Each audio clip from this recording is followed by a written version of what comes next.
ਸਤਿ ਸ਼੍ਰੀ ਅਕਾਲ ਜੀ, ਕੀ ਹਾਲ ਸਾਰਿਆਂ ਦਾ। ਸਵਾਗਤ ਹੈ ਤੁਹਾਡਾ ਸਾਰਿਆਂ ਦਾ ਮੇਰੇ ਚੈਨਲ ਜੀਤ ਕੋਡ ਦੇ ਵਿੱਚ।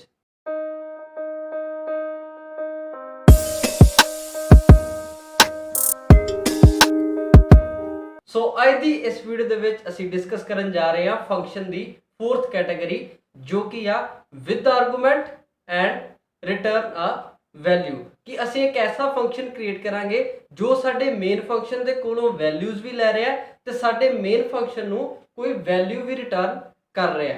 ਸੋ ਇਹ ਕੈਟਾਗਰੀ ਸਾਡੇ ਫੰਕਸ਼ਨਸ ਦੀ ਕੈਟਾਗਰੀ ਦੀ ਲਾਸਟ ਕੈਟਾਗਰੀ ਹੋਣ ਜਾ ਰਹੀ ਆ। ਸੋ ਇਸ ਕੈਟਾਗਰੀ ਨੂੰ ਸਮਝਣ ਵਾਸਤੇ ਅਸੀਂ ਜਿਹੜਾ ਅੱਜ ਪ੍ਰੋਗਰਾਮ ਰਾਈਟ ਕਰਨ ਜਾ ਰਹੇ ਹਾਂ ਉਹ ਹੋਏਗਾ find a factorial of a number. ਜਿਹੜਾ ਨੰਬਰ ਅਸੀਂ ਆਪਣੇ ਯੂਜ਼ਰ ਦੇ ਕੋਲੋਂ ਲਵਾਂਗੇ ਉਹ ਮੇਨ ਫੰਕਸ਼ਨ ਦੇ ਵਿੱਚ ਲਵਾਂਗੇ, ਫਿਰ ਉਸ ਮੇਨ ਫੰਕਸ਼ਨ ਤੋਂ ਅਸੀਂ ਉਸ ਨੰਬਰ ਨੂੰ ਆਪਣੇ ਫੰਕਸ਼ਨ ਦੇ ਵਿੱਚ ਪਾਸ ਕਰਵਾਵਾਂਗੇ।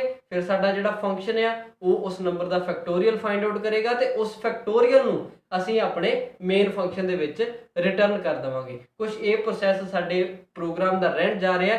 ਸੋ ਬਿਨਾਂ ਟਾਈਮ ਵੇਸਟਿੰਗ ਦੇ ਵੀਡੀਓ ਨੂੰ ਸਟਾਰਟ ਕਰਦੇ ਆ ਤੇ ਸਮਝਦੇ ਆ ਕਿ ਇਹ ਫੋਰਥ ਕੈਟਾਗਰੀ ਦਾ ਫੰਕਸ਼ਨ ਅਸੀਂ ਕਿਵੇਂ ਕ੍ਰੀਏਟ ਕਰ ਸਕਦੇ ਹਾਂ। ਸੋ ਜਿਵੇਂ ਕਿ ਤੁਸੀਂ ਦੇਖ ਸਕਦੇ ਹੋ ਕਿ ਅਸੀਂ ਆਪਣੀ ਕੰਪਿਊਟਰ ਸਕਰੀਨ ਦੇ ਉੱਤੇ ਆ ਚੁੱਕੇ ਹਾਂ ਤੇ ਸਭ ਤੋਂ ਪਹਿਲਾਂ ਮੈਂ ਇੱਥੇ ਇੱਕ ਕਮੈਂਟ ਕ੍ਰੀਏਟ ਕਰਾਂਗਾ।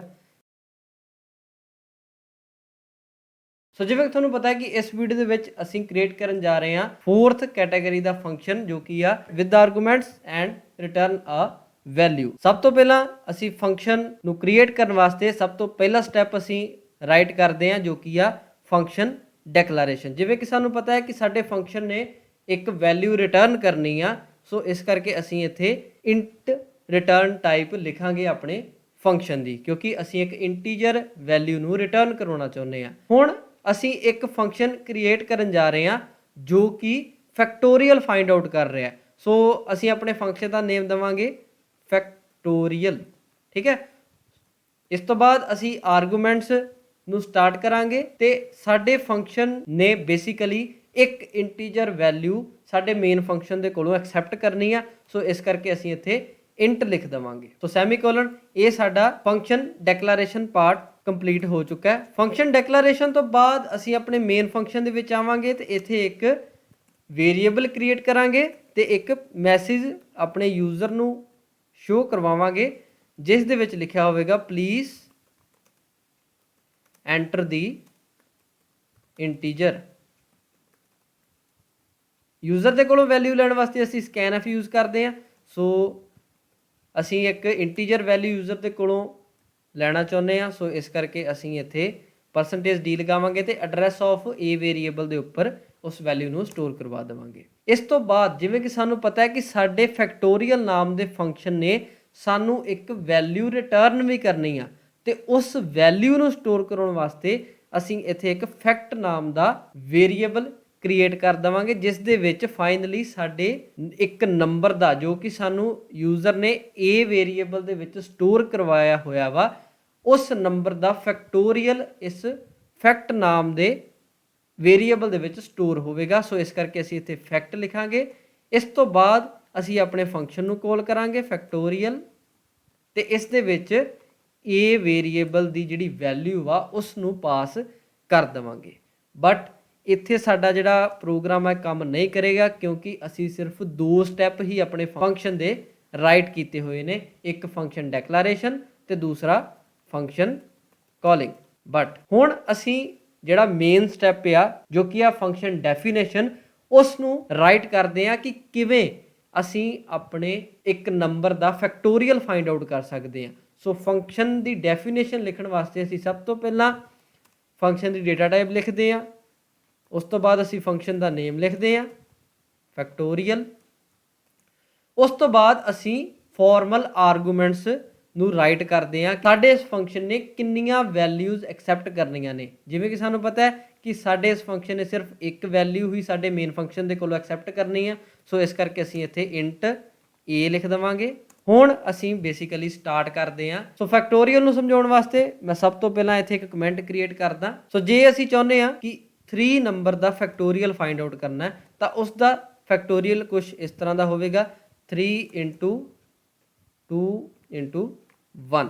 ਸੋ ਜਿਵੇਂ ਕਿ ਤੁਸੀਂ ਦੇਖ ਸਕਦੇ ਹੋ ਕਿ ਇੱਥੇ ਸਭ ਤੋਂ ਪਹਿਲਾਂ 3 ਇੰਟੀਜਰ ਆ ਰਿਹਾ, ਉਸ ਤੋਂ ਬਾਅਦ ਜਿਹੜਾ ਮਲਟੀਪਲਾਈ ਹੋ ਰਿਹਾ ਉਹ 2 ਹੋ ਰਿਹਾ, ਮੀਨਸ ਕਿ ਜਿਹੜੀ 3 ਵੈਲਿਊ ਆ ਉਹ 1 ਬਾਏ 1 ਡਿਕਰੀਜ਼ ਹੋ ਰਹੀ ਆ। ਸੋ ਇੱਥੇ ਅਸੀਂ ਯੂਜ਼ ਕਰਾਂਗੇ ਫੋਰ ਲੂਪ ਨੂੰ, ਬਟ ਅਸੀਂ ਇੱਥੇ ਆਪਣੇ ਫੋਰ ਲੂਪ ਨੂੰ ਰਿਵਰਸ ਕੰਡੀਸ਼ਨ ਦੇ ਵਿੱਚ ਸਟਾਰਟ ਕਰਾਂਗੇ। ਸੋ ਹੁਣ ਸਟਾਰਟ ਕਰਦੇ ਹਾਂ। ਫੋਰ ਲੂਪ ਨੂੰ ਸਟਾਰਟ ਕਰਨ ਵਾਸਤੇ ਅਸੀਂ ਸਭ ਤੋਂ ਪਹਿਲਾਂ ਇੱਕ ਵੇਰੀਏਬਲ ਫੋਰ ਲੂਪ ਵਾਸਤੇ ਡਿਕਲੇਅਰ ਕਰਾਂਗੇ ਤੇ ਇੱਕ ਫੈਕਟੋਰੀਅਲ ਨੂੰ ਫਾਈਂਡ ਆਊਟ ਕਰਨ ਵਾਸਤੇ ਫੈਕਟੋ ਨਾਮ ਦਾ ਵੇਰੀਏਬਲ ਡਿਕਲੇਅਰ ਕਰ ਲੈਂਦੇ ਹਾਂ।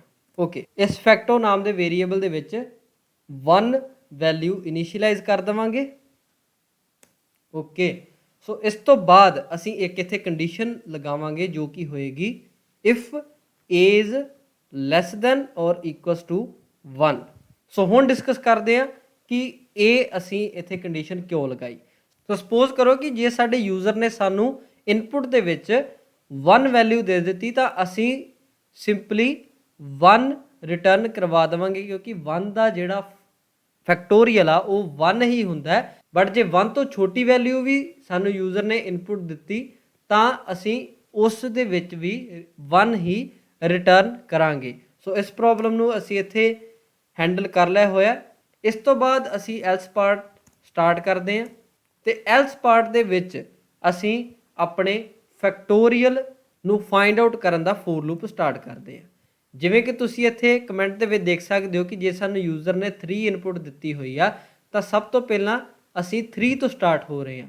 ਮੀਨਸ ਕਿ ਜਿੰਨੇ ਯੂਜ਼ਰ ਨੇ ਸਾਨੂੰ ਵੈਲਿਊ ਦਿੱਤੀ ਹੋਈ ਆ ਉਸ ਤੋਂ ਸਟਾਰਟ ਹੋ ਰਹੇ ਹਾਂ। ਸੋ ਇਸ ਕਰਕੇ ਅਸੀਂ ਇੱਥੇ i is equals to a ਲਿਖਾਂਗੇ, ਕਿਉਂਕਿ a ਜਿਹੜਾ ਵਾ ਉਹ ਸਾਨੂੰ ਮੇਨ ਫੰਕਸ਼ਨ ਦੇ ਵਿੱਚੋਂ ਜਿਹੜੀ ਯੂਜ਼ਰ ਨੇ ਵੈਲਿਊ ਦਿੱਤੀ ਹੋਈ ਆ ਉਹ ਦੇ ਰਿਹਾ। ਇਹ ਜਿਹੜੇ a ਵੇਰੀਏਬਲ ਦੀ ਵੈਲਿਊ ਆ ਉਹ ਇਸ ਫਾਰਮਲ ਆਰਗੂਮੈਂਟ ਦੇ ਉੱਪਰ ਆ ਕੇ ਕਾਪੀ ਹੋ ਰਹੀ ਆ ਤੇ ਅਸੀਂ ਇਸ ਵੈਲਿਊ ਨੂੰ ਯੂਜ਼ ਕਰਕੇ ਆਪਣੇ ਫੋਰ ਲੂਪ ਨੂੰ ਸਟਾਰਟ ਕਰਾਂਗੇ, ਕਿਉਂਕਿ ਅਸੀਂ ਆਪਣੇ ਫੋਰ ਲੂਪ ਨੂੰ ਜਿੰਨੀ ਯੂਜ਼ਰ ਨੇ ਵੈਲਿਊ ਦਿੱਤੀ ਹੋਈ ਆ ਉਸ ਤੋਂ ਸਟਾਰਟ ਕਰਵਾਉਣਾ ਚਾਹੁੰਦੇ ਹਾਂ। ਸੋ ਹੁਣ ਅਸੀਂ ਇਹ ਦੱਸਣਾ ਹੈ ਕਿ ਸਾਡਾ ਇਹ ਜਿਹੜਾ ਫੋਰ ਲੂਪ ਆ ਇਹ ਕਦੋਂ ਤੱਕ ਚੱਲਦਾ ਰਹੇਗਾ। ਇਹ ਉਦੋਂ ਤੱਕ ਚੱਲਦਾ ਰਹੇਗਾ ਜਦੋਂ ਤੱਕ i ਦੀ ਵੈਲਿਊ ਜਾਂ ਤਾਂ ਵੱਡੀ ਆ ਜਾਂ ਇਕੁਅਲਸ ਟੂ ਆ ਕਿਹਦੇ 1 ਦੇ। ਤੁਸੀਂ ਇੱਥੇ ਦੇਖ ਸਕਦੇ ਹੋ ਕਿ ਸਭ ਤੋਂ ਪਹਿਲਾਂ 3, ਉਸ ਤੋਂ ਬਾਅਦ 2 ਤੇ ਉਸ ਤੋਂ ਬਾਅਦ 1 ਤੇ 1 ਤੇ ਸਾਡਾ ਜਿਹੜਾ ਫੈਕਟੋਰੀਅਲ ਆ ਉਹ ਖਤਮ ਹੋ ਜਾਂਦਾ ਹੈ। ਸੋ ਇਸ ਕਰਕੇ ਇਹ ਫੋਰ ਲੂਪ ਸਾਡਾ 1 ਤੱਕ ਚੱਲੇਗਾ। ਇਸ ਤੋਂ ਬਾਅਦ ਸਾਡੀ ਜਿਹੜੀ ਯੂਜ਼ਰ ਨੇ ਵੈਲਿਊ ਦਿੱਤੀ ਹੋਈ ਆ ਉਹ 1 ਬਾਏ 1 ਡਿਕਰੀਜ਼ ਹੋ ਰਹੀ ਆ। ਸੋ ਇਸ ਕਰਕੇ ਅਸੀਂ ਇੱਥੇ ਆਏ ਮਾਈਨਸ ਮਾਈਨਸ ਡਿਕਰੀਮੈਂਟ ਆਪਰੇਟਰ ਲਗਾਵਾਂਗੇ ਤੇ ਇਸ ਫੋਰ ਲੂਪ ਨੂੰ ਸਟਾਰਟ ਕਰਾਂਗੇ। ਸੋ ਇਸ ਫੋਰ ਲੂਪ ਦੇ ਕੋਲੋਂ ਅਸੀਂ ਬੇਸਿਕਲੀ ਫੈਕਟੋਰੀਅਲ ਫਾਈਂਡ ਆਊਟ ਕਰਾਉਣਾ ਚਾਹੁੰਦੇ ਹਾਂ। ਸੋ ਫੈਕਟੋਰੀਅਲ ਤੁਸੀਂ ਇੱਥੇ ਦੇਖ ਸਕਦੇ ਹੋ ਕਿ ਜਿੰਨੀ ਸਾਡੀ i ਦੀ ਵੈਲਿਊ ਆ ਉਹੀ ਮਲਟੀਪਲਾਈ ਹੋ ਰਹੀ ਆ। ਸੋ ਇੱਥੇ ਅਸੀਂ ਲਿਖਾਂਗੇ factor is equals to factor into i। So ਹੁਣ ਮੈਂ ਇਸ ਐਕਸਪ੍ਰੈਸ਼ਨ ਨੂੰ ਤੁਹਾਨੂੰ ਬਰੀਫਲੀ ਤਰੀਕੇ ਦੇ ਨਾਲ ਸਮਝਾਉਣਾ ਕਿ ਇਹ ਐਕਸਪ੍ਰੈਸ਼ਨ ਬੇਸਿਕਲੀ ਕੰਮ ਕਿਵੇਂ ਕਰੇਗਾ। ਸੋ ਅਸੀਂ ਸਭ ਤੋਂ ਪਹਿਲਾਂ ਫੈਕਟੋ ਦੇ ਵਿੱਚ 1 ਵੈਲਿਊ ਇਨੀਸ਼ੀਅਲਾਈਜ਼ ਕੀਤੀ ਹੋਈ ਆ। ਸੋ ਫੈਕਟੋ ਦੇ ਵਿੱਚ ਇਨੀਸ਼ੀਅਲੀ 1 ਵੈਲਿਊ ਆ, ਠੀਕ ਹੈ। ਇਸ ਤੋਂ ਬਾਅਦ ਇਹ ਐਕਸਪ੍ਰੈਸ਼ਨ ਐਗਜ਼ੀਕਿਊਟ ਹੋਵੇਗਾ। ਇਹ ਐਕਸਪ੍ਰੈਸ਼ਨ ਕੀ ਕਹਿੰਦਾ, ਫੈਕਟੋ ਇਨਟੂ i। ਇੱਥੇ i ਦੀ ਵੈਲਿਊ ਸਾਡੇ ਕੋਲ a ਮੀਨਸ ਕਿ ਸਪੋਜ਼ ਕਰੋ ਕਿ ਸਾਨੂੰ ਯੂਜ਼ਰ ਨੇ 3 ਵੈਲਿਊ ਹੀ ਇਨਪੁਟ ਕੀਤੀ ਆ। ਸੋ i ਦੀ ਵੈਲਿਊ 3 ਹੋ ਜਾਵੇਗੀ। ਸੋ ਫੈਕਟੋ 1 ਇਨਟੂ 3 ਇਜ਼ ਇਕੁਅਲਸ ਟੂ 3। ਸੋ ਹੁਣ ਇਹ ਜਿਹੜੀ 3 ਵੈਲਿਊ ਵਾ ਉਹ ਹੁਣ ਫੈਕਟੋ ਵੇਰੀਏਬਲ ਦੇ ਵਿੱਚ ਸਟੋਰ ਹੋ ਜਾਵੇਗੀ। ਹੁਣ ਫੈਕਟੋ ਵੇਰੀਏਬਲ ਦੇ ਵਿੱਚ 1 ਵੈਲਿਊ ਨਹੀਂ ਰਹੇਗੀ। ਹੁਣ ਇਹ ਜਿਹੜੀ 3 ਵੈਲਿਊ ਵਾ ਉਹ ਇਸ 1 ਨੂੰ ਓਵਰਰਾਈਟ ਕਰ ਦੇਵੇਗੀ ਤੇ ਇਸ ਫੈਕਟੋ ਵੇਰੀਏਬਲ ਦੇ ਵਿੱਚ ਹੁਣ 3 ਵੈਲਿਊ ਆ ਜਾਵੇਗੀ। ਉਸ ਤੋਂ ਬਾਅਦ ਇਹ ਡਿਕਰੀਮੈਂਟ ਆਪਰੇਟਰ ਐਗਜ਼ੀਕਿਊਟ ਹੋਵੇਗਾ ਤੇ 3 ਦੀ ਵੈਲਿਊ ਨੂੰ ਕਰ ਦੇਵੇਗਾ 2 ਹੋਣ ਤੋਂ ਬਾਅਦ ਫੈਕਟੋ ਇਨਟੂ i ਫਿਰ ਐਗਜ਼ੀਕਿਊਟ ਹੋਵੇਗਾ। ਬਟ ਹੁਣ ਫੈਕਟੋ ਦੇ ਵਿੱਚ ਵੈਲਿਊ ਆ 3 ਤੇ i ਦੀ ਵੈਲਿਊ ਹੋ ਚੁੱਕੀ ਆ 2। ਸੋ 3 ਇੰਟੂ 2 6। ਸੋ ਹੁਣ ਇਹ ਜਿਹੜਾ 6 ਆ ਇਹ ਇਸ ਫੈਕਟੋ ਵੇਰੀਏਬਲ ਦੇ ਵਿੱਚ ਸਟੋਰ ਹੋ ਜਾਵੇਗਾ ਤੇ ਹੁਣ ਫੈਕਟੋ ਦੇ ਵਿੱਚ 3 ਦੀ ਜਗ੍ਹਾ ਦੇ ਉੱਪਰ 6 ਆ ਜਾਵੇਗਾ ਤੇ ਇੱਥੇ 6 ਵੈਲਿਊ ਹੋ ਜਾਵੇਗੀ। ਇਸ ਤੋਂ ਬਾਅਦ ਡਿਕਰੀਮੈਂਟ ਆਪਰੇਟਰ ਆ ਉਹ ਐਗਜ਼ੀਕਿਊਟ ਹੋਵੇਗਾ ਤੇ 2 - 1 1 ਕਰ ਦੇਵੇਗਾ। ਫਿਰ ਇਹ ਆਪਰੇਸ਼ਨ ਐਗਜ਼ੀਕਿਊਟ ਹੋਵੇਗਾ ਤੇ ਇੱਥੇ 6 ਇੰਟੂ 1 6 ਹੋ ਜਾਵੇਗਾ ਤੇ ਹੁਣ ਜਿਹੜਾ ਫਾਈਨਲ ਫੈਕਟੋਰੀਅਲ ਆ 3 ਨੰਬਰ ਦਾ ਉਹ ਇਸ ਫੈਕਟੋ ਨਾਮ ਦੇ ਵੇਰੀਏਬਲ ਦੇ ਅੰਦਰ ਸਟੋਰ ਹੋ ਜਾਵੇਗਾ ਤੇ ਐਟ ਦੀ ਐਂਡ ਅਸੀਂ ਇਸ ਫੈਕਟੋ ਨਾਮ ਦੇ ਵੇਰੀਏਬਲ ਦੇ ਵਿੱਚ ਜਿਹੜਾ ਫੈਕਟੋਰੀਅਲ ਸਟੋਰ ਹੋਇਆ ਵਾ ਉਸ ਨੂੰ ਇਸ ਫੰਕਸ਼ਨ ਦੇ ਵਿੱਚੋਂ ਰਿਟਰਨ ਕਰਵਾ ਦੇਵਾਂਗੇ ਕਿੱਥੇ ਆਪਣੇ ਮੇਨ ਫੰਕਸ਼ਨ ਦੇ ਵਿੱਚ। ਸੋ ਮੇਨ ਫੰਕਸ਼ਨ ਦੇ ਵਿੱਚ ਜਿਹੜੀ ਵੈਲਿਊ ਇਸ ਫੈਕਟੋਰੀਅਲ ਨਾਮ ਦੇ ਫੰਕਸ਼ਨ ਨੇ ਸਾਨੂੰ ਦਿੱਤੀ ਹੋਈ ਆ ਮੀਨਸ ਕਿ ਰਿਟਰਨ ਕੀਤੀ ਆ ਉਹ ਇਸ ਫੈਕਟ ਨਾਮ ਦੇ ਵੇਰੀਏਬਲ ਦੇ ਅੰਦਰ ਸਟੋਰ ਹੋ ਜਾਵੇਗੀ ਤੇ ਐਟ ਦੀ ਐਂਡ ਅਸੀਂ ਇੱਕ printf ਲਗਾ ਕੇ ਜਿਸ ਦੇ ਵਿੱਚ ਮੈਸੇਜ ਲਿਖ ਦੇਵਾਂਗੇ %d ਤੇ ਫੈਕਟ ਦੇ ਵਿੱਚ ਜਿਹੜੀ ਵੈਲਿਊ ਆ ਉਸ ਨੂੰ ਸ਼ੋ ਕਰਵਾ ਕੇ ਆਪਣੇ ਫੈਕਟੋਰੀਅਲ ਨੂੰ ਆਪਣੀ ਆਊਟਪੁੱਟ ਦੇ ਵਿੱਚ ਪ੍ਰਿੰਟ ਕਰਵਾ ਦੇਵਾਂਗੇ। ਸੋ ਇਹ ਸੀ ਜੀ 4th ਕੈਟਾਗਰੀ ਦਾ ਫੰਕਸ਼ਨ ਜੋ ਕਿ ਆ ਵਿਦ ਆਰਗੂਮੈਂਟ ਤੇ ਵਿਦ ਰਿਟਰਨ ਟਾਈਪ। ਹੁਣ ਇਹ ਸਾਡਾ ਜਿਹੜਾ ਪ੍ਰੋਗਰਾਮ ਆ ਇਹ ਐਗਜ਼ੀਕਿਊਟ ਹੋਣ ਵਾਸਤੇ ਰੈਡੀ ਆ। ਇਸ ਨੂੰ ਕੰਟਰੋਲ ਐਸ ਦੀ ਮਦਦ ਨਾਲ ਸੇਵ ਕਰਦੇ ਆ। ਸੋ ਹੁਣ ਆਪਣੇ ਇਸ ਪ੍ਰੋਗਰਾਮ ਨੂੰ ਐਗਜ਼ੀਕਿਊਟ ਕਰਦੇ ਆ। ਸੋ ਸਾਡਾ ਪ੍ਰੋਗਰਾਮ ਐਗਜ਼ੀਕਿਊਟ ਹੋ ਰਿਹਾ। ਤੁਸੀਂ ਟਰਮੀਨਲ ਦੇ ਵਿੱਚ ਦੇਖ ਸਕਦੇ ਹੋ ਆ ਰਿਹਾ ਪਲੀਜ਼ ਐਂਟਰ ਦੀ ਇੰਟੀਜਰ। ਸੋ ਮੈਂ ਚਾਹੁੰਦਾ ਵਾਂ ਕਿ 3 ਦਾ ਹੀ ਫੈਕਟੋਰੀਅਲ ਫਾਈਂਡ ਆਊਟ ਕਰ ਲੈਂਦੇ ਆ। ਸੋ ਐਂਟਰ ਕਰਦੇ ਆ। ਤੁਸੀਂ ਆਊਟਪੁੱਟ ਦੇ ਵਿੱਚ ਦੇਖ ਸਕਦੇ ਹੋ ਆ ਰਿਹਾ ਦੀ factorial of given number is 6।